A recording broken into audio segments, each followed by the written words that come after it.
This video assumes that you know the basics of single and double crochet in US terms. This is the placemat I showed you before that is a variation of the sedge stitch. It works in the same basic way as a sedge stitch does, and it's based off of a multiple of 3. I have here a chain of 12. I'm going to do 3 more to make it 15 because I think 15 makes it a little bit easier to see. This placemat was done with a chain of 45. So when you first start, it's similar to the sedge stitch in the sense that you're going to go into the second chain on the hook. You're going to yarn over, but instead of doing a half double crochet, you're doing a double crochet. And then you do a second double crochet.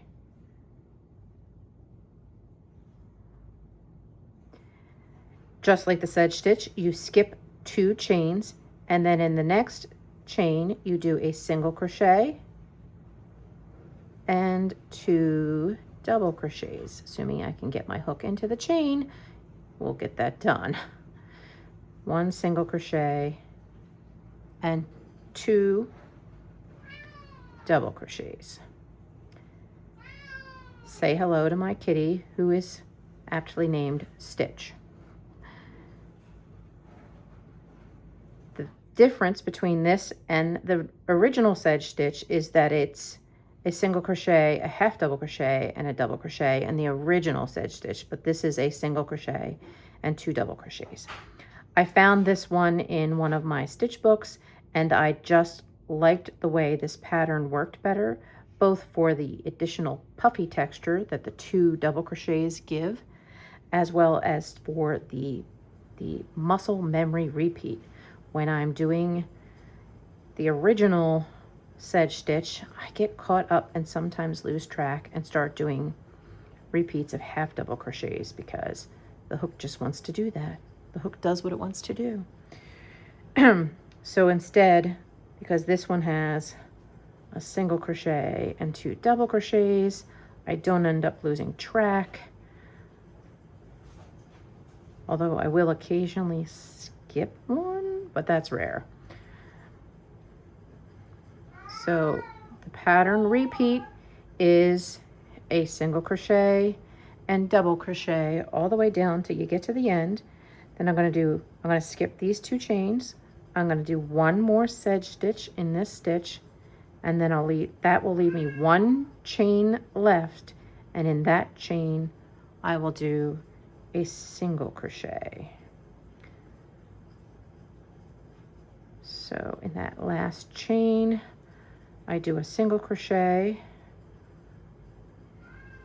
and then I chain 1 at the end, and I turn, and I go right back into that same single crochet I finished off on the last row, but I'm doing a double crochet in that chain.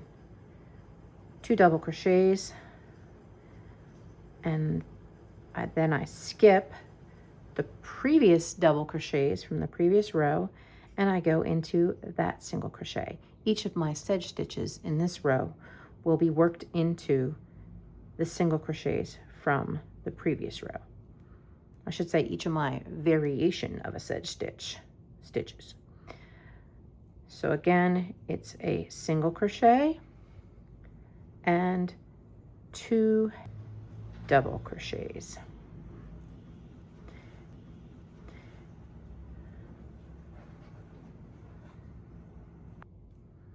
When you get to the end, you're doing a single crochet and 2 double crochets in the single crochet before the end of the row, and then 1 single crochet in that last single crochet that you did at the end of that previous row, which is kind of hard to find sometimes,